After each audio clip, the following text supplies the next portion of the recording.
മഹാഭാരത സത്രത്തിലേക്ക് ഏവർക്കും സ്വാഗതം.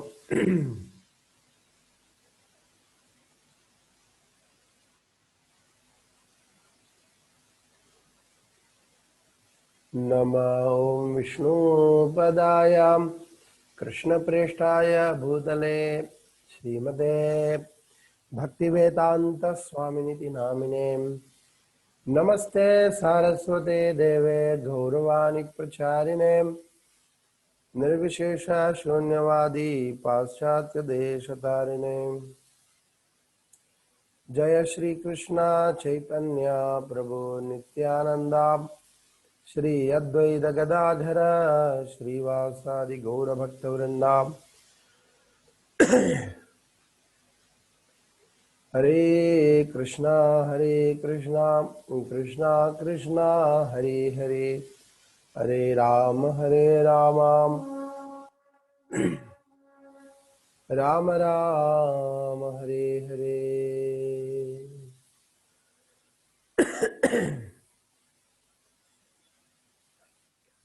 कृष्णाय वासुदेवाय देवकी नंदनाय च नंदगोपकुमाराय गोविंदाय नमो नमः. यं ब्रव्रजन्दमनुवेदमवेदकृत्यं द्वैपायनो विरहकातराजुहावां पुत्रेति तन्मयतया तरवोऽभिनेधु तं सर्वभूतहृदयं मुनिमानतोऽस्मि.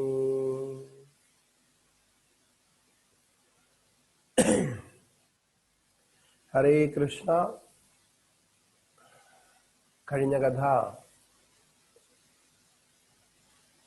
വ്യാസദേവന്റെ ഊർജത്തിൽ നിന്ന് ധൃതരാഷ്ട്രനും പാണ്ഡുവും ശൂദ്രയുടെ മകനായി വിദുരരും പിറക്കേണ്ടായി.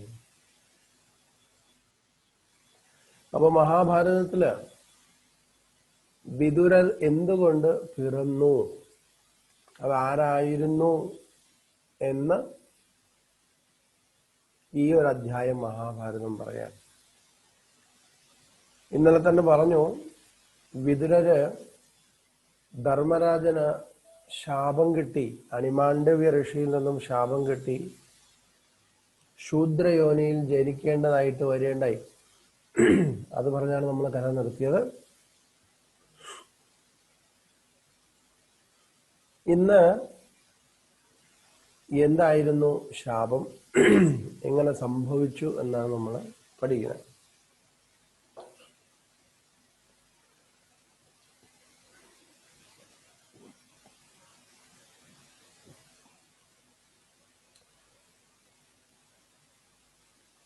ഒരു രാജ്യത്ത്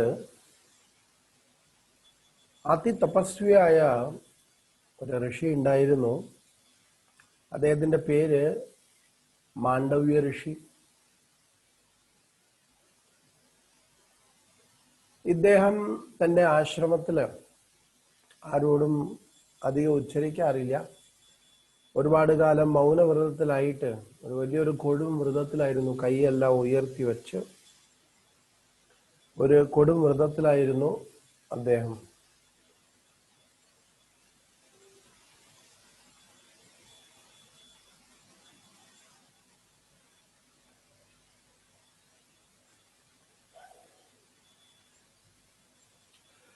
ഈ സമയത്ത് അദ്ദേഹം മൗനവ്രതം ദീക്ഷിച്ചുകൊണ്ട് തപസ് ചെയ്യുകയായിരുന്നു.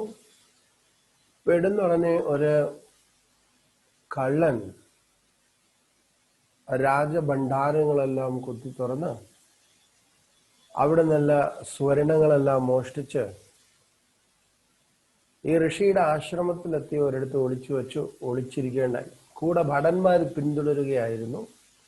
ഒടുവിൽ ആശ്രമ അന്തരീക്ഷത്തിലെത്തിയ ഭടന്മാർ ചോദിച്ചു, ഇങ്ങനെ നമ്മൾ ഈ കള്ളന്മാർക്ക് വേണ്ടി വന്നതാണ്, ഇവിടെ എവിടെയെങ്കിലും ഉണ്ടെങ്കിൽ പറയുമോ എന്ന് ചോദിച്ചു.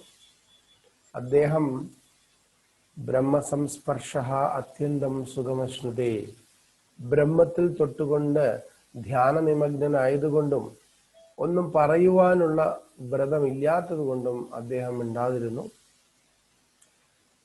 ക്ഷമകെട്ട ഇദ്ദേഹം ഈ ഭടന്മാര്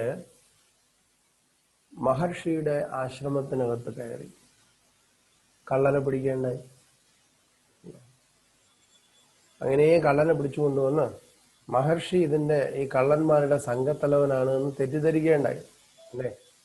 അപ്പൊ വളരെ പാപമായിട്ടുള്ള മഹർഷിമാർക്കും ആരോപണങ്ങൾ വരും അല്ലേ. ഈ സ്വാമിമാരുടെ ഇടയിൽ നല്ല മഹർഷിയുണ്ട്, അതേ മഹർഷിമാർ ആരോപണത്തിനും വിധേയമാകും. അതേ സ്വാമിമാരുടെ ഇടയിൽ ഫേക്ക് ആയിട്ടുള്ളവരുണ്ട് അല്ലേ. അത് പിന്നെ പത്രത്തിൽ വരുമ്പോഴേ അറിയാൻ പറ്റുള്ളൂ. എങ്കിലും പൊതുവെ ഏതെങ്കിലും സ്വാമി തെറ്റ് ചെയ്താൽ പലപ്പോഴും നമ്മൾ ഏത് സ്വാമിയെ കണ്ടാലും സ്വാമിയെ ഒരു പരിഹാസ കഥാപാത്രമായിട്ട് നമ്മൾ വയ്ക്കാറുണ്ട് അല്ലേ. അപ്പൊ സ്വാമിജിയായിട്ട് വരുന്നവര് മറ്റുള്ളവരെയും അവരുടെ ഒരു തെറ്റുകൊണ്ട് മറ്റുള്ള അങ്ങനെയുള്ള ആശ്രമ സമൂഹത്തിനും വലിയ കഷ്ടമാണ്.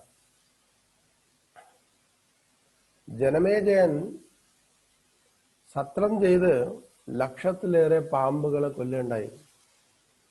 കടിച്ചത് തക്ഷകനാണ്, തക്ഷകന് വേണം കൊല്ലാൻ. എന്നാൽ പിന്നെ ബാക്കിയുള്ള പാമ്പുകൾ എന്ത് പിഴച്ചു അല്ലേ. അതേമാതിരിയാണ് ആരെങ്കിലും ഒരാൾ തെറ്റ് ചെയ്ത് കഴിഞ്ഞാൽ എല്ലാവരും നമ്മൾ അവരെ ആ കണ്ണുകൊണ്ടേ നോക്കുള്ളൂ. അങ്ങനെ ഇവരും വിചാരിച്ചു സ്വർണം ഇദ്ദേഹത്തിന്റെ ആശ്രമത്തിൽ നിന്ന് എടുത്തു, കള്ളന്മാരെയും പിടിച്ചു. അപ്പൊ ഇദ്ദേഹം ആയിരിക്കും ഇതിന്റെ തലവൻ എന്ന് വിചാരിച്ചിട്ട് ഭടന്മാർ ഇദ്ദേഹത്തിനെയും പൊക്കിക്കൊണ്ടുപോയി. അങ്ങനെ രാജാവ് ശിക്ഷ വിധിച്ചു അല്ലെ. സ്മൃതി അനുസരിച്ച് മോഷ്ടിച്ചു കഴിഞ്ഞാൽ കൈയിനെ വെട്ടണമെന്നാണ് സ്മൃതി. എങ്കിലും ഇവിടെ അതിനിഷ്ഠൂരമായ കുറച്ച് ശിക്ഷാവിധികൾ രാജാവ് നടപ്പിലാക്കി. അതെന്താണെന്ന് വെച്ചാൽ ശൂലത്തിലിരുത്തുണ്ടായി ഈ മഹർഷിയെ. കൂടെയുള്ള കള്ളന്മാരെ ശൂലത്തിലിരുത്തി അതിനുശേഷം കെട്ടിത്തൂക്കിയിടുകയും ചെയ്യുന്നു. കാലാന്തരത്തില് ഈ കള്ളന്മാരെല്ലാം നിമിഷ നേരം കൊണ്ട് ശൂലത്തിൽ കുത്തി തറച്ച് ഇങ്ങനെ കയറിയിരിക്കുകയാണ്. ഈ ചിത്രം കണ്ടാൽ അറിയാം, 3 കള്ളന്മാരുണ്ടായി. പക്ഷെ മഹർഷി വര്യൻ വളരെ ദിവ്യ ഋഷി ആയതുകൊണ്ട് അദ്ദേഹത്തിന് ഒന്നും പറ്റിയില്ല. ശൂലം കൊണ്ട് കുത്തിക്കയറി അദ്ദേഹം മരിച്ചില്ല. എങ്കിലും അകത്ത് കയറി അല്ലെ. ഈ ഒരു ശൂലം അകത്ത് കയറിയിരിക്കുകയാണ്. കുറെ കഴിഞ്ഞപ്പോ ഒരുപാട് മുനിമാര് പക്ഷിയുടെ വേഷത്തിലൊക്കെ വന്നിട്ട് അണിമാണ്ഡവ ഋഷിയോട് പറഞ്ഞു, അങ്ങേക്ക് എന്ത് പറ്റി, ഇത് അബദ്ധം വെച്ചല്ലേ ഇതൊക്കെ ചെയ്യണേ എന്നൊക്കെ പറയണ്ടായി. അപ്പൊ അണിമാണ്ഡവ ഋഷി പറഞ്ഞു, ഇതിന് ആരെയും കുറ്റം പറഞ്ഞിട്ട് കാര്യമില്ല, എന്റെ പൂർവജന്മ കർമ്മമാണ് അല്ലെ. ആ കർമ്മത്തിൻ പ്രകാരം എനിക്ക് ഇങ്ങനെയൊക്കെ വന്നു ഭവിച്ചു അല്ലെ. കുറച്ച് ദിവസങ്ങൾ കഴിഞ്ഞപ്പോ രാജഭടന്മാര് അണിമാണ്ഡവ ഋഷിയെ ചെന്ന് നോക്കിയപ്പോ ഇദ്ദേഹം മരിച്ചിട്ടില്ല, ശൂലത്തിൽ കുത്തി നിർത്തിയിരിക്കുകയാണ്. എന്നിട്ടും ആള് മരിച്ചിട്ടില്ലാത്തത് കൊണ്ട് ഭയചകിതരായിട്ട് അവര് രാജാവിനോട് ചെന്ന് പറയണ്ടായി. രാജാവ് അതിവേഗം എത്തി, കാരണം ഇതൊരു സാധാരണ വ്യക്തിയല്ല, കള്ളനാണെങ്കിൽ ഇങ്ങനെ ചെയ്യോ. അങ്ങനെ മഹർഷി വര്യനെ താഴെ ഇറക്കി ഇത് വലിച്ചൂരാൻ നോക്കിയിട്ട് ഒരു രക്ഷയില്ല. കാരണം മഹർഷി എന്താ ചെയ്തേ, അതിനെ ഒരു തപസ്സാക്കി എടുത്തു എന്നാണ് അല്ലെ. വളരെ കഷ്ടകാലം വരുമ്പോഴും അതിനെ തപസ്സായിട്ട് സ്വീകരിച്ചിരിക്കുകയാണ് അണിമാണ്ഡവ ഋഷി. അദ്ദേഹം തപസ് ചെയ്യുവാൻ മിടുക്കനാണ്, എന്നാൽ പിന്നെ ശൂലം കുത്തി തപസ് ചെയ്യാന്ന് വിചാരിച്ചു. അങ്ങനെ ഒരു അവസരം വന്നപ്പോ അപ്പൊ ഇതൊക്കെ നമുക്കൊരു പാഠാണ്. നല്ല രീതിയിൽ സമാധാനമായിട്ട് ഇരിക്കുമ്പോ ആരെങ്കിലും നമ്മളെ പിടിച്ച് ശൂലത്തിൽ കയറ്റും അല്ലേ. പലപ്പോഴും നമ്മുടെ ജീവിതത്തിൽ അങ്ങനെ സംഭവിക്കാറുണ്ട്. അപ്പൊ ഇവിടെ ഒരു തപസ്യയായിട്ട് അത് എടുക്കാൻ പറയണു. ഒരിക്കലും പൊട്ടിത്തെറിക്കുകയോ ശപിക്കുകയോ ചെയ്യാതെ ചിരിച്ചുകൊണ്ട് അതിനകത്ത് കയറിയിരിക്കാൻ പറയണം. അങ്ങനെയാണെങ്കിൽ അതിൽ നേട്ടങ്ങൾ വരും. അങ്ങനെ അദ്ദേഹം അതിനകത്തിരുന്നു കൊണ്ട് കൊടും തപസ് ചെയ്തപ്പോ വേറെ ആരും ഇത് ഇങ്ങനെ ഒരു തപസ് ചെയ്തിട്ടില്ല, വിശേഷപ്പെട്ട തപസ് അല്ലെ. അതുകൊണ്ട് മഹാപുണ്യം അദ്ദേഹം നേടി. അതിനുശേഷം അദ്ദേഹത്തിനെ താഴെ ഇറക്കി നോക്കിയിട്ട് ഇത് വലിച്ചൂരാൻ നോക്കിയിട്ട് ഒരു രീതിയിലും വരില്ല. കാരണം തപസ് ഇതൊക്കെ ആകുമ്പോൾ അതെല്ലാം അതിനകത്തങ്ങ് മെൽട്ടായി. അപ്പൊ രണ്ട് സൈഡിലും ശൂലത്തിന് അറുത്ത് കളഞ്ഞു അല്ലെ. രണ്ട് സൈഡിലുള്ള ശരീരത്തിലുള്ള സൈഡിലുള്ള ശൂലത്തിന് അറുത്ത് മാറ്റി. ശരീരത്തിനകത്ത് ഇതുണ്ടായിരുന്നു. അങ്ങനെ അണിമാണ്ഡവ്യ ഋഷി എന്ന് അദ്ദേഹം ജഗത് പ്രസിദ്ധനായി. കാലാന്തരത്തിൽ അദ്ദേഹം ഇതും കൂടെ കൊണ്ടു നടക്കുമായിരുന്നു. കാലാന്തരത്തിൽ അദ്ദേഹം ദേഹവിയോഗം ചെയ്ത് ഒടുവിൽ എവിടെ എത്തി? നേരെ ധർമ്മന്റെ അടുത്തെത്തി, യമധർമ്മന്റെ അടുത്തെത്തി. യമധർമ്മനെ കണ്ടപ്പോ തന്നെ വലിയ ദേഷ്യായി അണിമാണ്ഡവ്യൻ അല്ലേ. എന്താ കാര്യം? ധർമ്മന്റെ അടുത്ത് ചോദിച്ചു, അങ്ങ് ഏത് രീതിയിലാണ് എന്നെ ഇത്തരത്തിൽ കൊടൂരമായ ശിക്ഷയ്ക്ക് വിധിച്ചത്? എന്തിന്റെ അടിസ്ഥാനത്തിലാണ്? അപ്പൊ ധർമ്മൻ പറഞ്ഞു, അത് വേറൊന്നുമല്ല, അങ്ങ് കുട്ടിയായിരുന്ന സമയത്തെ ഈ ചിറകുള്ള പ്രാണിയെ, ചിറകുള്ള പക്ഷിയെ, പക്ഷി എന്ന് പറയും, ഈ പക്ഷിയെ കുത്തി അതിനെ കൊല്ലുകയുണ്ടായി. അതിനെ കോർത്തെടുത്തു അല്ലെ. ഈ ജീവനുള്ള ഇതിനെ ചിറകുണ്ടായിരുന്നു. അപ്പൊ അതുകൊണ്ടാണ് അങ്ങേക്ക് ഈ ഒരു പ്രശ്നം അനുഭവിക്കേണ്ടി വന്നു അല്ലെ കുട്ടിക്കാലത്ത്. ഉടനെ തന്നെ വളരെ ദേഷ്യപ്പെട്ടിട്ട് പറഞ്ഞു, അതിനുവേണ്ടി ഞാൻ 1000 വർഷം തപസ് ചെയ്തു, ഇതുവരെയും പോയില്ല അതിന്റെ കർമ്മം.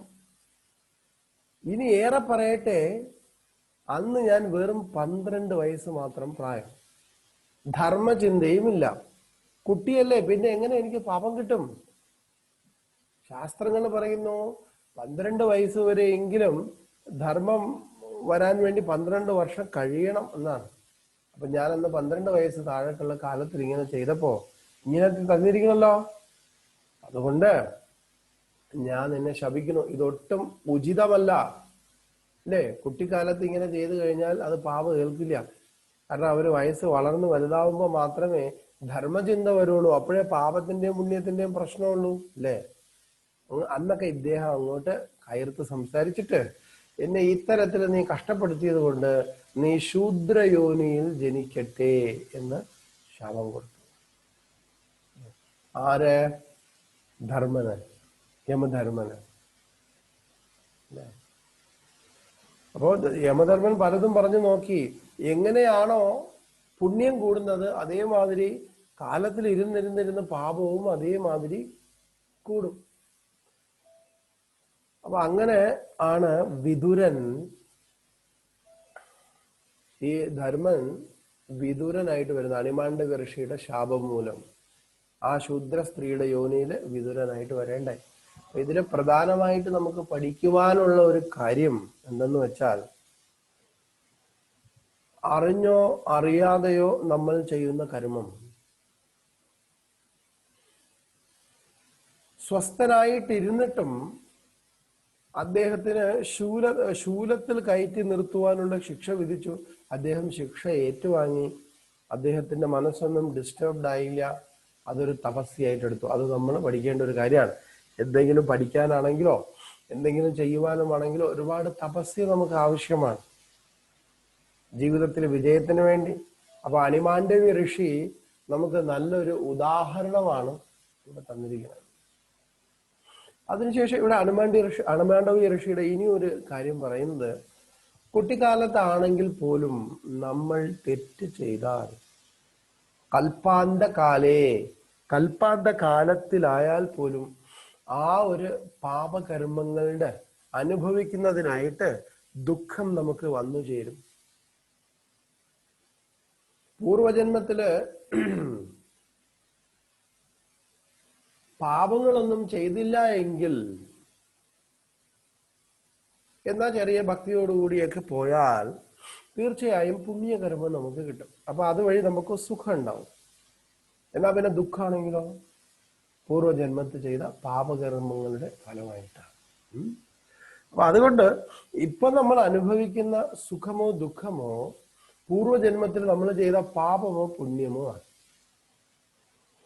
അപ്പൊ ഒരു ജന്മത്തിൽ ഇരുന്നു കൊണ്ട് പാപമോ പുണ്യമോ അല്ലെ അങ്ങനെയൊക്കെ ചെയ്യുന്ന അനുസരിച്ച് അടുത്ത ജന്മം നമുക്ക് റെഡിയായി വരുമെന്നാണ്. അപ്പൊ ഇതിനെക്കുറിച്ച് സ്മൃതിയില് പറയുന്നുണ്ട്. പ്രത്യേകിച്ച് നിഷിദ്ധ കർമ്മങ്ങളാണ്.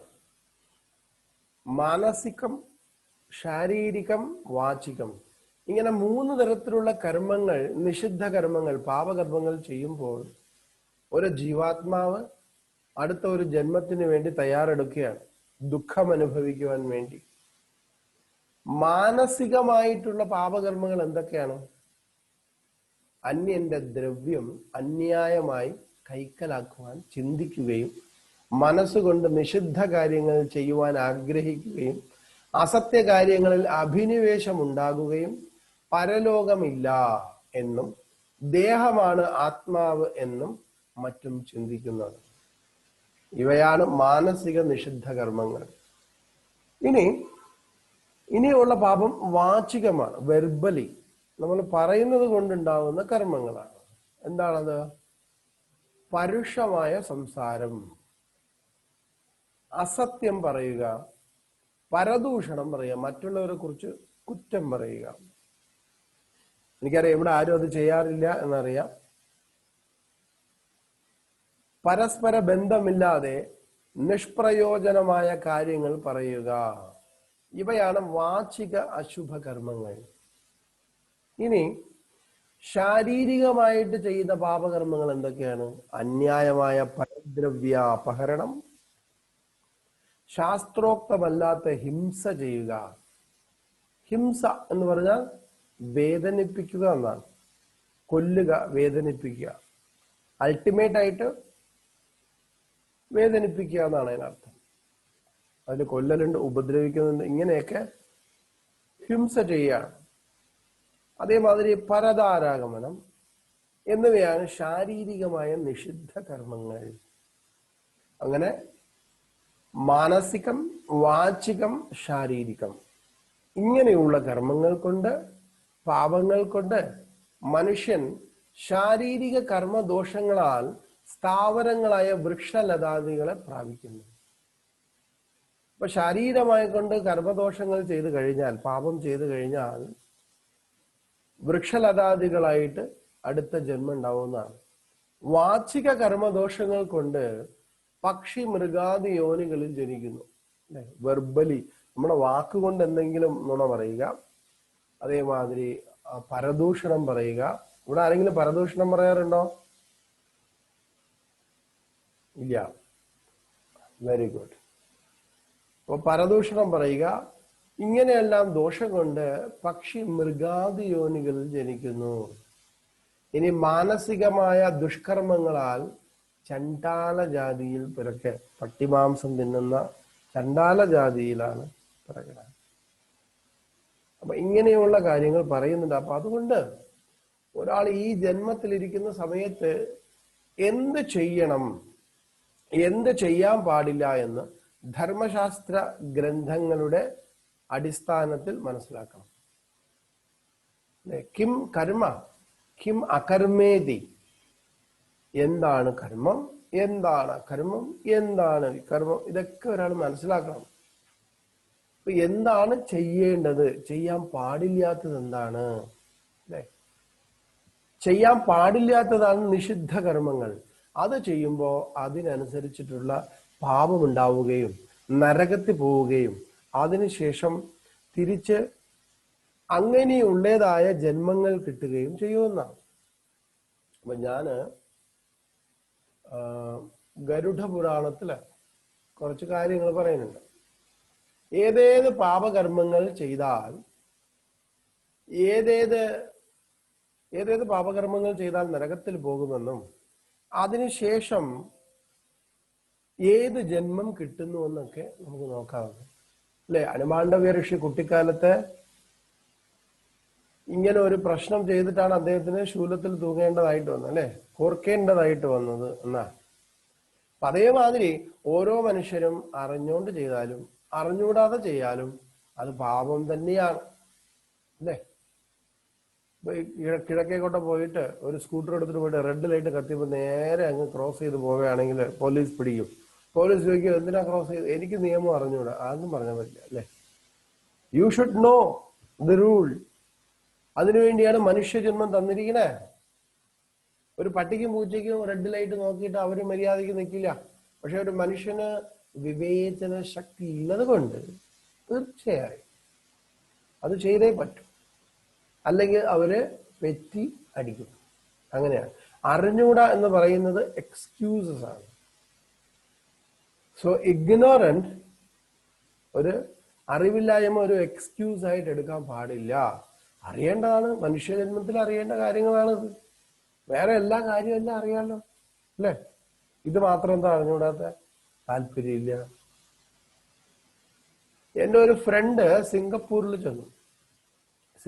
ചെന്നിട്ട് അദ്ദേഹത്തിന് അവിടെ എന്തോ ഒരു പട്ടിയുണ്ട്. ഈ പട്ടിയും കൊണ്ട് അദ്ദേഹം ഫുട്പാത്തിൽ കൂടെ ഇങ്ങനെ പോകുന്ന സമയത്ത് പട്ടി കാഷ്ടിച്ചു കഴിഞ്ഞാൽ അവിടുത്തെ ഒരു പെട്ടെന്നുള്ളൊരു എളുപ്പ വഴി എന്ന് പറഞ്ഞാൽ ടിഷ്യൂ പേപ്പർ ഇവർ കൂടെ കണ്ടു നടക്കും. ടിഷ്യൂ പേപ്പറിൽ ആ ഒരു കാഷ്ടം വാരിയെടുത്ത് കയ്യിൽ പിടിച്ചോണ്ട് പോകണം, അല്ലെങ്കിൽ പോക്കറ്റിൽ ഇട്ടുകൊണ്ട് പോകണം.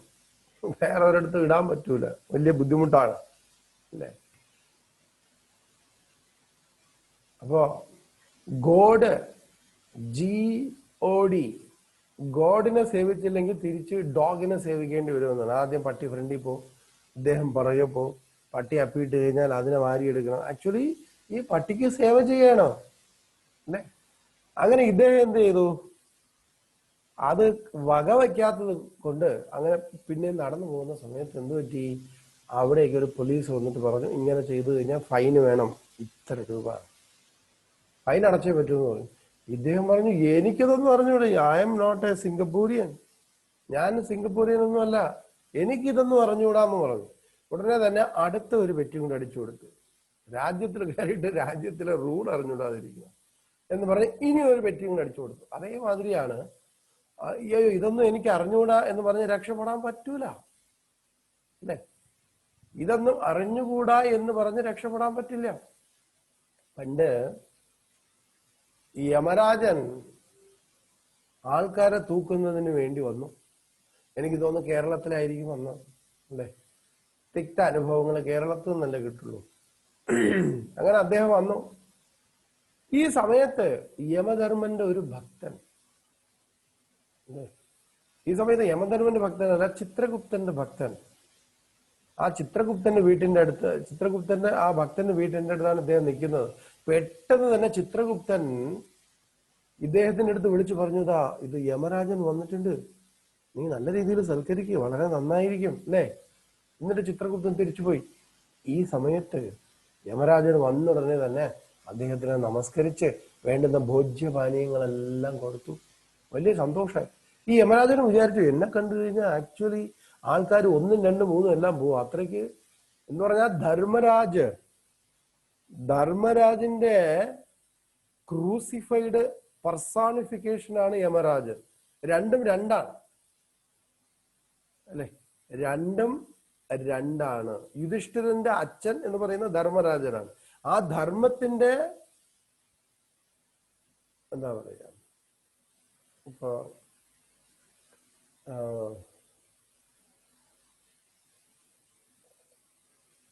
ഒരു ധർമ്മൻ എന്ന് പറഞ്ഞ എന്താ പറയാ, ഒരു പഞ്ചഭാവമാണ് ധർമ്മൻ. ആ ധർമ്മനിൽ നിന്ന് തന്നെയാണ് ഈ യമരാജൻ വരുന്നത്. എന്തിനു വേണ്ടിയാ? ശിക്ഷ വിധിക്കാനായിട്ട്. അപ്പൊ രണ്ടുപേരാണ്. അപ്പൊ യുധിഷ്ഠിരൻ എന്ന് പറയുമ്പോൾ ആരുടെ പുത്രനാണ്? ധർമ്മന്റെ പുത്രനാണ്, യമരാജന്റെ പുത്രനല്ല. എന്നാൽ യമരാജൻ ധർമ്മം തന്നെയാണ്. എന്നാൽ യമരാജന്റെ ജോലി പോലീസ് സ്റ്റേഷൻ അല്ലെ? അതേമാതിരിയാണ്. അതിനു വേണ്ടി ഒരു ക്രൂസിഫൈഡ് ഫോം വന്നിട്ടുണ്ട്. അതാണ്. അങ്ങനെ ഇദ്ദേഹം വന്നു, എല്ലാവരും പേടിക്കും. പക്ഷെ ഇദ്ദേഹം പേടിച്ചില്ല, കൊള്ളല്ലോ, നല്ല ആളാണല്ലോ അല്ലെ? ഉടനെ തന്നെ അദ്ദേഹത്തിനെ ഒക്കെ ഒന്ന് വീശി അദ്ദേഹത്തിനെയൊക്കെ ഉപചരിച്ചിട്ട് പറഞ്ഞു, അങ്ങ് ഇവിടെ ആഗമിക്കുവാൻ കാരണം എന്താണാവോ അല്ലെ? അപ്പൊ യമധർമ്മൻ പറഞ്ഞു, ഞാൻ ഈ ഏരിയ എല്ലാം കൂടെ കറങ്ങിയാണ്, എൻ്റെ 1000 പേരെ തൂക്കാനുണ്ടെന്ന് പറഞ്ഞു. ആ ലിസ്റ്റ് കണ്ട ഇത്രയുണ്ട് എന്ന് പറഞ്ഞു. ഓ 1000 പേര്, ഓ ശരി. കാരണം അവന്മാരൊക്കെ മഹാപാപികളാണ്, ഇവരെയൊക്കെ സ്വർഗത്തിൽ കൊണ്ടുപോയി അടിക്കാൻ തന്നെ പ്ലാൻ എന്ന് പറഞ്ഞു അല്ലേ. അങ്ങനെ തന്നെ വേണം മലയാളി അല്ലേ. അപ്പൊ അതെന്ത് പറഞ്ഞു, അങ്ങനെ തന്നെ വേണം, ഒരുത്തനെ വെറുതെ വിടരുത് അല്ലേ. അപ്പോ ഇദ്ദേഹം കുറച്ച് മാറി നിന്നപ്പോ വിചാരിച്ചു, ഇനി എങ്ങാനും ഈ ഏരിയ കിടന്ന് കറങ്ങയല്ലേ ഇത്, എന്റെ പേര് വല്ല അതിനകത്ത് ഉണ്ടാവൂ അല്ലേ. എങ്ങനെയെങ്കിലും അദ്ദേഹം ആ ലിസ്റ്റ് ഒന്ന് നോക്കി. അദ്ദേഹത്തിനെ ഒന്ന് ഉറക്കി കിടത്തി. അറിയാലോ, പിന്നെ ഒരാളെ ഉറക്കി കിടന്നാൽ പിന്നെ പറയേണ്ട ആവശ്യമില്ലല്ലോ നമുക്ക് അല്ലെ. എങ്ങനെയൊക്കെയോ അദ്ദേഹത്തിനെ ഉറക്കി കിടത്തി, യമധർമ്മനെ. അതിനുശേഷം പെട്ടെന്ന് ലിസ്റ്റ് പരിശോധിച്ചു. നെഞ്ചില് വജ്രസൂചികൾ കയറ്റും പോലെ തന്നെ ഉണ്ടായിരുന്നു. എന്താ കാര്യം? ഒന്നാമതായിട്ട് കൈലാസ്, അവന്റെ പേര് ഇനിഷ്യല്, അച്ഛൻ എല്ലാ ഫുൾ അഡ്രസ്സും അതിനകത്തുണ്ട്. ഇദ്ദേഹം വിറയ്ക്കാൻ തുടങ്ങി, ഇനി എന്ത് ചെയ്യും അല്ലെ. ഒന്നാമതായിട്ടാണ് കിടക്കുന്നത്. അദ്ദേഹം വളരെ നേരം ആലോചിച്ചിട്ട് പെട്ടെന്ന് മനസ്സിൽ ലഡ്ഡു പൊട്ടി അല്ലെ. എന്താ കാര്യം? ഈ ഇതിന് 1000 ഉണ്ട്. അപ്പൊ ഒന്നാമത്തത് കിടക്കുന്നത് 1000-ൽ ഇട്ട് കൊടുത്താൽ പിന്നെ പ്രശ്നമില്ല അല്ലെ. എന്തായാലും ഇത് തൂക്കാൻ കുറെ സമയം എടുക്കും, കുറെ വർഷങ്ങൾ എടുക്കും ഇവരെയൊക്കെ കളക്ട് ചെയ്തിട്ട് വരാനായിട്ട്. അത് യമരാജൻ പറയുകയും ചെയ്തു. അപ്പൊ ഈ സമയത്ത് ഇദ്ദേഹം അങ്ങനെ ചെയ്തിട്ട് മിണ്ടാതിരുന്നു, കൈയും കെട്ടി നോക്കി നിന്നു. ഈ സമയത്ത് യമധർമ്മൻ ഉറക്കെ എണീറ്റ് പറഞ്ഞു, വളരെ സന്തോഷമുണ്ട്, ഈ ഭൂമിയില് നീ മാത്രമേ ഉള്ളൂ എന്നെ പേടിക്കാതെ എനിക്ക് സേവ ചെയ്തത്, അതുകൊണ്ട് ഞാൻ അനുഗ്രഹിക്കുന്നു എന്നിട്ട് പറഞ്ഞു, ഞാൻ ആക്ച്വലി വന്നത് നിന്നെയും കൂടെ തൂക്കാനാണ് അല്ലെ, നിന്നെ തൂക്കാനാണ് ഞാൻ വന്നത്. പക്ഷെ ഒരുപാട് പേരുണ്ട്, 1000 പേരുണ്ട്. എന്നാൽ ഞാൻ നിനക്കതാ വരം ഞാൻ തന്നിരിക്കുന്നു. ഞാൻ 1-ൽ നിന്ന് തുടങ്ങുന്നില്ല, ആദ്യം 1000-ൽ നിന്നാണ് തുടങ്ങുന്നതെന്ന് പറഞ്ഞു അല്ലെ.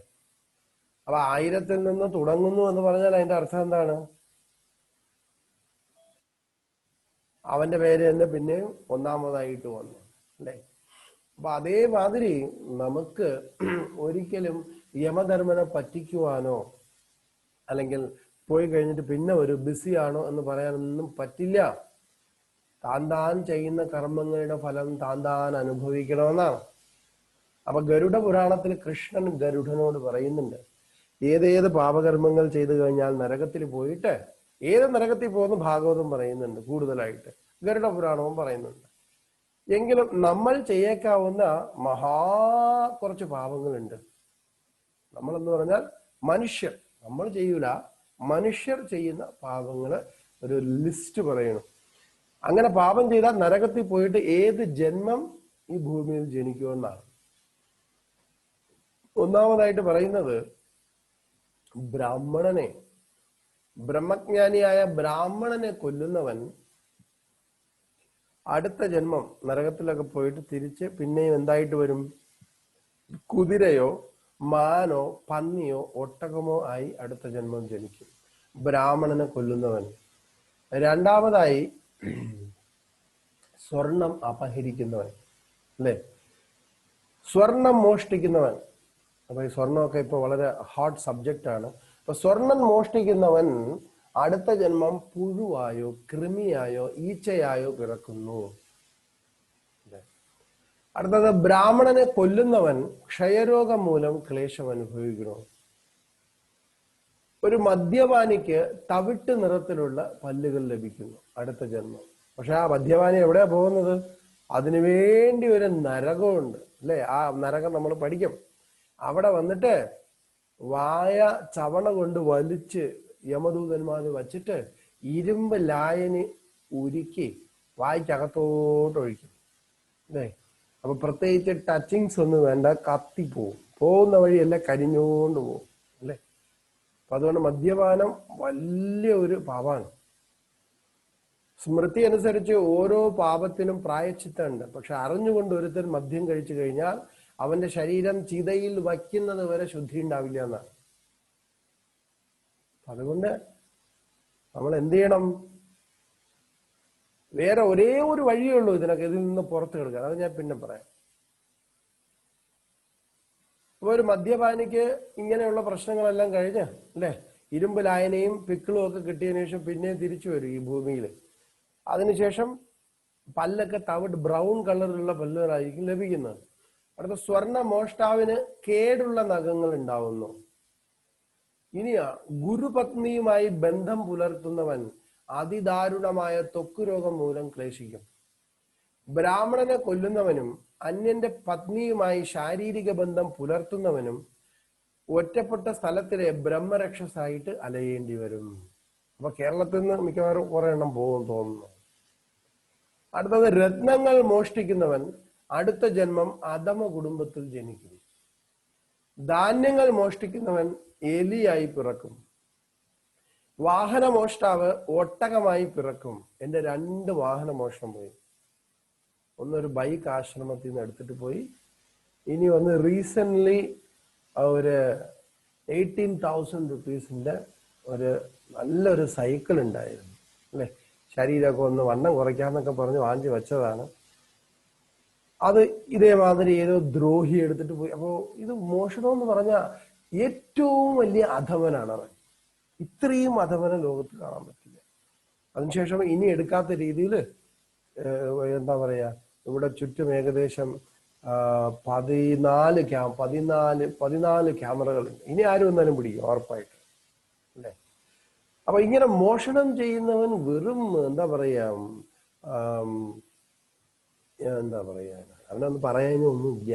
കാരണം ഒരാളുടെ ഒരു പ്രതീക്ഷയും അതും ഇതുമൊക്കെ ഒരു ലെവലേശം ഉളുപ്പില്ല അത് എടുത്തിട്ട് പോകും. എത്ര അധമനാണ് ഇങ്ങനെയുള്ളത്.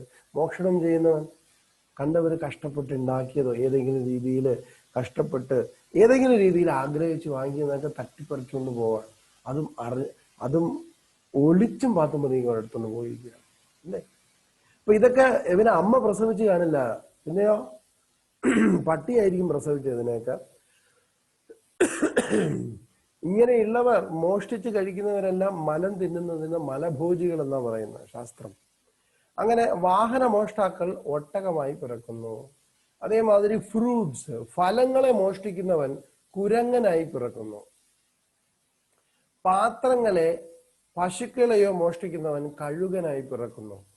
സ്ത്രീകളുടെ വസ്ത്രങ്ങൾ മോഷ്ടിക്കുന്നവൻ പുള്ളിപ്പുലിയായി പിറക്കുന്നു. വെങ്കലം മോഷ്ടിക്കുന്നവൻ ഹംസമായി പിറക്കുന്നു. സ്വന്തം ഗുരുവിനെ കൊല്ലുന്നവൻ അപസ്മാരിയായി പിറക്കുന്നു. അപസ്മാരം.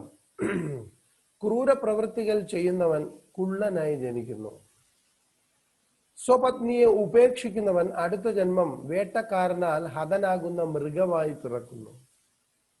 ബ്രാഹ്മണന്റെയോ വിഗ്രഹത്തിന്റെയോ സ്വത്ത് അപഹരിക്കുന്നവൻ എന്ന് പറഞ്ഞാൽ ബ്രഹ്മസ്വം ദേവസ്വം. ബ്രാഹ്മണന്റെയോ വിഗ്രഹത്തിന്റെയോ സ്വത്ത് അപഹരിക്കുന്നവൻ മഞ്ഞപ്പിത്തം ബാധിച്ച് ദാരുണമായി മരിക്കുന്നു. അങ്ങനെയാണെങ്കിൽ ഒരുപാട് പേര് മഞ്ഞപ്പിത്തം പിടിക്കുമെന്നാണ് എനിക്ക് തോന്നുന്നത്. ബ്രഹ്മസ്വവും ദേവസ്വവും വളരെ ദോഷം ചെയ്യുന്ന ഒരു സാധനമാണ്. അത് നമ്മുടെ വ്യക്തി താല്പര്യങ്ങൾക്ക് വേണ്ടി എടുത്തു കഴിഞ്ഞാൽ ഇതിനെ സംബന്ധിച്ച് ഗുരുവായൂരില് ഒരു കഥയുണ്ടായിരുന്നു. ഒരു 2 കള്ളൻ ഇങ്ങനെ നോക്കിക്കൊണ്ടേയിരുന്നു. അന്ന് ശിവേലിപുരയുടെ മേലെ ഒന്നും ഇതേമാതിരി ഒരു റൂഫൊന്നും ഇട്ടിട്ടില്ല.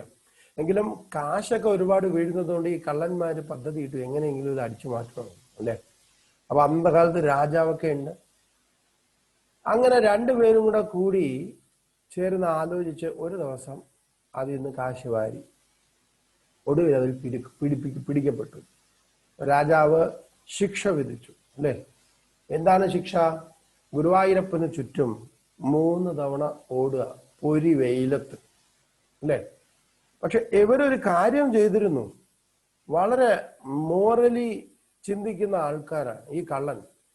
ആ സമ്പാദ്യമല്ല, ഭഗവാന്റെ ഹുണ്ടിയിൽ നിന്ന് സമ്പാദ്യമല്ല എടുത്തിട്ട് അതിനെ 3 ആയിട്ട് പകത്തിട്ട് ഒരു ഭാഗം കള്ളൻ, ഇനി ഒരു ഭാഗം ഇനി ഒരു കള്ളൻ, ഇനി ഒരു ഭാഗം കൃഷ്ണന്റെ നടയിലും വെച്ചിട്ട് പോയി അല്ലെ. മോറലി വീതിച്ചെടുത്തവന്നാണ്. നമ്മുടെ ആചാര്യൻ പറഞ്ഞ മാതിരി morality is lack of opportunity എന്നാണ്. എന്ന് പറഞ്ഞാൽ ഈ മൊറാലിറ്റി സംസാരിക്കുന്നവര് അവർക്ക് ഓപ്പർച്യൂണിറ്റി പലപ്പോഴും കിട്ടാറില്ലാത്തതുകൊണ്ടാണ് മൊറാലിറ്റിയെ കുറിച്ച് സംസാരിക്കുന്നത്. അവർക്ക് ഓപ്പർച്യൂണിറ്റി വന്നു കഴിഞ്ഞാൽ അതോടുകൂടി മോറലൊക്കെ അങ്ങ് മാറും അങ്ങനെ ഈ ഒരു പ്രശ്നം ഉണ്ടായി. ഒടുവിൽ പിടിച്ചു. അതിനുശേഷം പറഞ്ഞു ശിവേലിപുരയില വെയിലത്ത്, നട്ട വെയിലത്ത് 3 തവണ ഓടിക്കോളാൻ പറഞ്ഞു. അങ്ങനെ ഇവര് വേറെ വഴിയില്ലാതെ ഓടാൻ തുടങ്ങി. ഓടി ഗുരുവായൂരപ്പന് ചുറ്റും പ്രദക്ഷിണം വച്ച് ആ ഒരു റൈറ്റ് സൈഡ് തിരിഞ്ഞു വന്നപ്പോ എല്ലാവരും അന്തം വിട്ടിരിക്കുക അല്ലേ. എന്താ കാര്യം? ആ കള്ളന്മാരുടെ കൂടെ ഒരു കറുത്ത പയ്യനും കൂടെ ഓടുന്നുണ്ട് അല്ലേ. അവര് ശ്രദ്ധിച്ച് കണ്ണു വീഴ്ച ഇങ്ങനെ നോക്കിക്കൊണ്ട്, ഇതാരാ? 2 പേരല്ലേ ഓടേണ്ട, ഇപ്പൊ ഒരു പയ്യനും കൂടെ ഓടുന്നല്ലോ. അടുത്ത് വരുമ്പം കാണുന്നില്ല. പിന്നെ 2ാമത്തെ റൗണ്ടും പിന്നെയും പോയി. ആ സമയത്ത് കറങ്ങി വന്നപ്പോ ശ്രീകോവിലിൽ നിന്ന് ഭഗവാനാണ് ചാടി ഇറങ്ങി ഓടണം അവരുടെ കൂടെ. അങ്ങനെ 3 റൗണ്ട് ഓടി വലം വെച്ചു. അവർക്കെല്ലാം വളരെ അത്ഭുതമായി. ഇത് ആരാണെന്ന് അറിയാൻ വേണ്ടി പ്രശ്നം വെച്ച് നോക്കിയപ്പോ എന്തായി? ആ പ്രശ്നത്തിൽ തെളിഞ്ഞത് സാക്ഷാൽ ഗുരുവായൂരപ്പൻ ഒരു പയ്യനായിട്ട് അവരുടെ കൂടെ ഓടി. കാരണം മോഷ്ടിച്ച വസ്തുവില് പകുതി അല്ലെങ്കിൽ ആ ഭാഗം, ഒരു ഭാഗം ഗുരുവായൂരപ്പനും കൊടുത്തത് കൊണ്ട് ഗുരുവായൂരപ്പനും ഇതേമാതിരി ഓടേണ്ടി വന്നു എന്നാണ്. അതാണ് ദേവസ്വം. ഗുരുവായൂരപ്പന്റെ തന്നെയാണ്, എങ്കിൽ ഈ കള്ളന്മാര് കൊടുത്തോണ്ടാണ്. അപ്പൊ അതുകൊണ്ട് ബ്രാഹ്മണന്റെയോ വിഗ്രഹത്തിന്റെയോ സ്വത്ത് അപഹരിക്കുന്നവൻ മഞ്ഞപ്പിത്തം ബാധിച്ച് ദാരുണമായി മരിക്കും.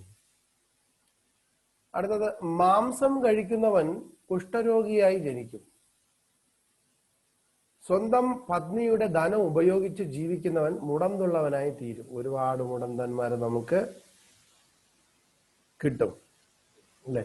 സ്വന്തം പത്നിയുടെ ധനം മാത്രം ഉപയോഗിച്ച് ജീവിക്കുന്നവൻ മുടന്തുള്ളവനായി പിറക്കും. അടുത്തത്, സ്വപത്നിയെയും മക്കളെയും ഉപേക്ഷിക്കുന്നവൻ എപ്പോഴും ദൗർഭാഗ്യവനായിട്ട് ജീവിക്കും. അവൻ ഒരിക്കലും ഭാഗ്യം ഉണ്ടാവില്ല എന്നാണ് അല്ലെ. ബ്രാഹ്മണ പത്നിയുമായി ശാരീരിക ബന്ധം പുലർത്തുന്നവൻ കുറുനരിയായി ജനിക്കും എന്നാണ് പറയുന്നത്. വസ്ത്രം മോഷ്ടിക്കുന്നവൻ ഈയാമ്പാറ്റയായി പിറക്കുന്നു. അസൂയാലുവായ വ്യക്തി അന്ധനോ പാമ്പോ ആയിട്ട് ജനിക്കും. സ്വന്തം സുഹൃത്തിനെ കൊല്ലുന്നവൻ മൂങ്ങയായി പിറക്കുന്നു. നിത്യേന കള്ളം പറയുന്നവൻ കൃത്യമായി സംസാരിക്കുവാൻ പറ്റാത്ത വ്യക്തിയായി പിറക്കുന്നു. ഇവിടെ ആരൊക്കെ കള്ളം പറയും? എവരിഡേ, മാസത്തിൽ ഒരിക്കൽ എത്ര പേര് കള്ളം പറയും ഇവിടെ? പോട്ടെ, ആഴ്ചയിൽ ഒരിക്കലെങ്കിലും എത്ര പേര് കള്ളം പറയാറുണ്ട് ഇവിടെ? അതൊക്കെ പോട്ടെ, ഒരു ദിവസത്തിൽ കള്ളം പറയുന്ന എത്ര പേരുണ്ട് ഇവിടെ? ഒരു ദിവസത്തിൽ എത്ര പേര് കള്ളം പറയും? അപ്പൊ കള്ളം പറയുന്നവർക്കായിട്ട് ഇതാ ഒരു പുതിയൊരു ആകർഷകമായ പണിഷ്മെന്റ് ആണ്. നിത്യേന കള്ളം പറയുന്നവൻ കൃത്യമായി സംസാരിക്കുവാൻ പറ്റാത്ത വ്യക്തിയായി മാറുന്നു. അവന്റെ സൗന്ദര്യം അവനിൽ നിന്ന് വിട്ടുമാറുന്നു എന്നാ പറയുന്നത്. അപ്പൊ കള്ളം പറയുന്നതുകൊണ്ട് 2 ആകർഷകമായ സമ്മാനങ്ങൾ കിട്ടുന്നു. ഒന്ന് വന്നിട്ട് കൃത്യമായി സംസാരിക്കാൻ പറ്റാത്ത വ്യക്തിയായിട്ട് മാറും. പിന്നെ ഉള്ള സൗന്ദര്യം അതും നഷ്ടപ്പെടും. അടുത്തത്, വിവാഹ കർമ്മത്തിന് തടസ്സമുണ്ടാക്കിയവൻ അല്ലെ എന്ന് പറഞ്ഞാൽ, വിവാഹ കർമ്മത്തിന് അവിടുന്ന് ഒരു പെൺകുട്ടി ഇറങ്ങി പോകണം. പക്ഷെ എങ്ങനെയെങ്കിലും ആരെങ്കിലും വന്ന് അന്വേഷിക്കുകയാണ്, ആ കുട്ടി എങ്ങനെ ഉണ്ടോ? അയ്യോ പോവില്ല കേട്ടോ, അങ്ങോട്ട് പോവില്ല, ഈ കുട്ടി മോശമാണ്, ഇങ്ങനെയൊക്കെ പറഞ്ഞ് കല്യാണം മുടക്കുന്നവൻ. അതേമാതിരി ആണുങ്ങളെയും ഇതേമാതിരി, അവൻ വന്നിട്ട് ഇപ്പൊ 5 കേസിൽ ഇറങ്ങി വന്നതേ ഉള്ളൂ, എനിക്കൊന്നും അറിഞ്ഞൂടെ, അവനെ കുറിച്ച് പറയാൻ വയ്യ. അപ്പൊ ഇത് കേട്ടിട്ട് അവര് തിരിച്ച് കല്യാണമൊക്കെ അങ്ങ് മുടങ്ങും. അങ്ങനെ കല്യാണം മുടക്കികള് അടുത്ത ജന്മം കൊതുകായിട്ട് പിറക്കുന്നതാണ്. കൊതുക്. ഇനി വഴിയരികിൽ മലവിസർജനം ചെയ്യുന്നവൻ അടുത്ത ജന്മം കാളയായിട്ട് പറക്കും. കാളയ്ക്ക് പ്രത്യേകിച്ച് ടോയ്ലറ്റ് ഒന്നും ഇല്ലല്ലോ. തരുണിയായ പെൺകുട്ടിയുടെ ചാരിത്രം ഇല്ലാതാക്കുന്നവൻ ഷണ്ടനായി ജനിക്കുന്നു അല്ലേ. ഇത് ഒരുപാട് പേര് കാണും. തരുണിയായ പെൺകുട്ടിയുടെ ചാരിത്രം ഇല്ലാതാക്കുന്നവൻ നപുംസകം അല്ലെങ്കിൽ ആണും പെണ്ണും കെട്ടവനായിട്ട് ജനിക്കും എന്നാ പറയുന്നത്. അടുത്ത ജന്മം എന്നാ പറയുന്നത്. ധനത്തിനു വേണ്ടി വേദങ്ങൾ പഠിപ്പിക്കുന്നവൻ പുള്ളിപ്പുലിയായി, ഇത് കൃഷ്ണൻ പറയാണേ, ധനത്തിനു വേണ്ടി വേദങ്ങൾ പഠിപ്പിക്കുന്നവൻ പുള്ളിപ്പുലിയായി പിറക്കും. വിവേചനമില്ലാതെ അവിടെയും ഇവിടെയും ഇരുന്ന് കഴിക്കുന്നവർ,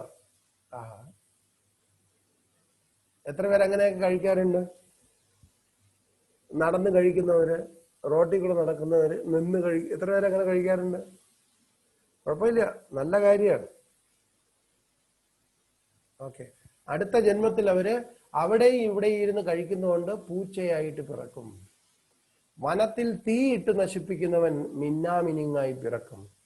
മറ്റുള്ളവരോട് അസൂയുള്ളവൻ തേനീച്ചയായി പിറക്കുന്നു. ഒരിക്കലും മറ്റുള്ളവർക്ക് ഉപഹാരങ്ങൾ നൽകാത്തവൻ കാളയായി പിറക്കും. പശുവിന്റെ പാൽ മോഷ്ടിക്കുന്നവൻ പാമ്പായി പിറക്കും. വെള്ളം മോഷ്ടിക്കുന്നവൻ മത്സ്യമായി പിറക്കും. പാൽ മോഷ്ടിക്കുന്നവൻ കൊക്കായി പിറക്കും. ബ്രാഹ്മണന് പഴകിയ ഭക്ഷണം കൊടുക്കുന്നവൻ കൂനനായി പിറക്കും. ഫലങ്ങൾ മോഷ്ടിക്കുന്നവന്റെ കുഞ്ഞുങ്ങൾ അകാലത്തിൽ മൃതിയടയും എന്നാ പറയുന്നത്. മറ്റുള്ളവർക്ക് കൊടുക്കാതെ ഭക്ഷണം കഴിക്കുന്നവന് ഒരിക്കലും കുഞ്ഞുങ്ങൾ ഉണ്ടാവില്ല എന്നാ പറയുന്നത്. മറ്റുള്ളവർക്ക് കൊടുക്കാതെ ഭക്ഷണം കഴിക്കുന്നവന് കുഞ്ഞുങ്ങൾ ഉണ്ടാവില്ല അടുത്ത ജന്മം. വാർദ്ധക്യത്തിൽ എത്തുമ്പോൾ സന്യാസം എടുക്കുവാൻ പരാജയപ്പെട്ട ഒരുവൻ മരുഭൂമിയിലെ ദുരാത്മാവായി തീരും. പുസ്തകങ്ങൾ മോഷ്ടിക്കുന്നവൻ അന്ധനായി പിറക്കും. ബ്രാഹ്മണന് കൊടുത്ത പ്രതിജ്ഞ നിറവേറ്റാത്ത ഒരുവൻ കുറുനരിയായി പിറക്കും. മറ്റുള്ളവരിൽ നിന്നും പഴി ഏറ്റുവാങ്ങിയ ഒരുവൻ ആമയായി പിറക്കും. അല്ലേ? അപ്പൊ എത്ര ആമകൾ കിട്ടണമെന്ന് നമുക്ക് അല്ലേ? അടുത്ത ജന്മത്തിൽ കേരളത്തില് എത്ര ആമയും എത്ര നപുംസകങ്ങളും ഒക്കെ വരുമെന്ന് ദൈവത്തിനെ അറിയാം. ഇപ്പൊ ഇങ്ങനെ കൂടിക്കൊണ്ടിരിക്കും അല്ലേ? ഇത് ഇങ്ങനെ വിവാഹം കഴിക്കാത്ത കന്യകമാരെ അവരെ മോശപ്പെടുത്തി കഴിഞ്ഞാൽ ഇങ്ങനെ അടുത്ത ജന്മം ഈ അവസ്ഥയിലേക്ക് വന്നു പോകും. അപ്പൊ ഇതൊക്കെ പറയുന്നത് എന്തിനാണ്? ഈ ജന്മത്തിൽ ഒരു രീതിയിലും അങ്ങനെയുള്ള തെറ്റുകൾ ചെയ്യുവാൻ പാടില്ല എന്ന് ശ്രീകൃഷ്ണ ഭഗവാൻ നമ്മളോട് ഉദ്ബോധിപ്പിക്കുകയാണ്. അപ്പൊ ആ രീതിയിൽ നമ്മൾ ജീവിക്കണമെന്ന് പറയും. ഇതിൽ നിന്നൊക്കെ ഇങ്ങനെയുള്ള പാപകർമ്മങ്ങളിൽ നിന്നെല്ലാം നമ്മൾ അകന്ന് നിൽക്കണം എന്ന് പറയുന്നു. അല്ലെങ്കിൽ അടുത്ത ജന്മം ഏത് രീതിയിലാവുമെന്ന് നമുക്ക് തന്നെ അറിയാൻ പറ്റില്ല. അപ്പോ ഗരുഡപുരാണത്തില് അനേകം പാപങ്ങളെ കുറിച്ച് പറയുന്നു. ഉന്നത കുലത്തിൽ പിറന്ന പുരുഷൻ ശൂദ്ര സ്ത്രീയെ വിവാഹം കഴിച്ചാൽ അടുത്ത ജന്മം കുറുക്കനായി പിറക്കും. അല്ലെ? ഉന്നത കുലത്തിൽ പിറന്നു. അഗ്നിയെ കാലുകൊണ്ട് തൊട്ടവൻ പൂച്ചയായി പിറക്കുന്നു. ഈശ്വരന്റെയും ഭക്തന്മാരുടെയും അപാദനങ്ങൾ കേൾക്കുവാൻ നിഷേധിക്കുന്നവൻ കേൾവിക്കുറവുള്ളവനായിട്ട് പിറക്കും. അല്ലെ? കാത് കേൾക്കാതാവും പിന്നെ അടുത്ത ജന്മം. മതാനുസൃതനായി ജീവിക്കുന്നുണ്ടെന്ന് സത്യസന്ധമല്ലാതെ ഭാവിക്കുന്നവൻ എന്ന് പറഞ്ഞാൽ ഞാൻ വളരെ ധർമ്മിഷ്ഠനാണ് എന്നാ അത് സത്യമല്ല. അങ്ങനെ ഭാവിക്കുന്നവൻ അടുത്ത ജന്മം ത്വക്ക് രോഗങ്ങൾ കൊണ്ട് ക്ലേശം അനുഭവിക്കും. വഞ്ചകനായ ഒരു വ്യക്തി അടുത്ത ജന്മത്തിൽ തലവേദന മൂലം ക്ലേശിക്കപ്പെടും. എപ്പോഴും അവർക്ക് തലവേദന ഉണ്ടായിക്കൊണ്ടിരിക്കും. കാരണം പൂർവ്വജന്മത്തില് വിശ്വാസയോഗ്യമല്ലാത്ത രീതിയിൽ ജീവിച്ചത് കൊണ്ടാണ്. അടുത്തത്, ഇത്തരത്തിലുള്ള പാപങ്ങൾ ചെയ്യുന്ന സ്ത്രീകളും, ഇനി അടുത്ത ഇത് പുരുഷനെ കുറിച്ചാ പറഞ്ഞത്, ഇനി സ്ത്രീകൾ ഇത് ചെയ്താലോ?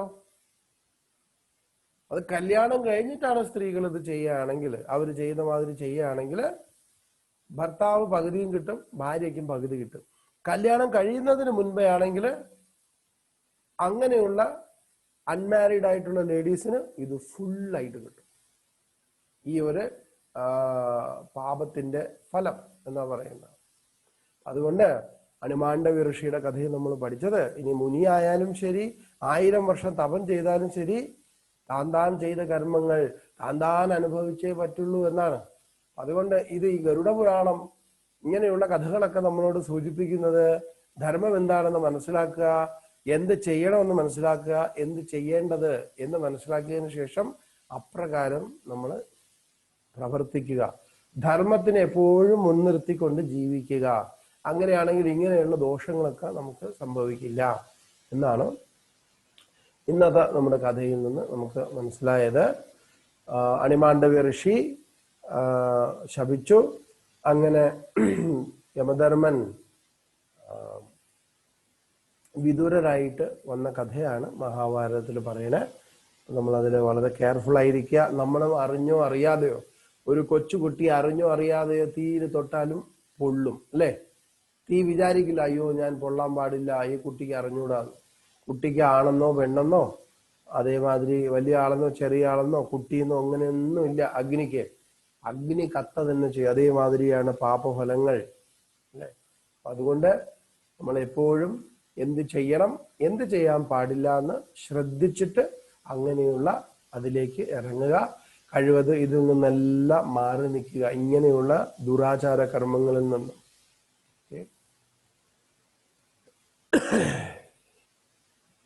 ബാക്കിയുള്ള കഥ നമുക്കിനി ധൃതരാഷ്ട്രന്റെയും പാണ്ഡുവിന്റെയൊക്കെ കഥ നമുക്ക് നാളെ പഠിക്കാം. ശ്രീകൃഷ്ണമംഗളം. മംഗളം യാദവേന്ദ്രായ മഹനീയ ഗുണാബ്ദയേ വസുദേവ തനുജായ വാസുദേവായ മംഗളം.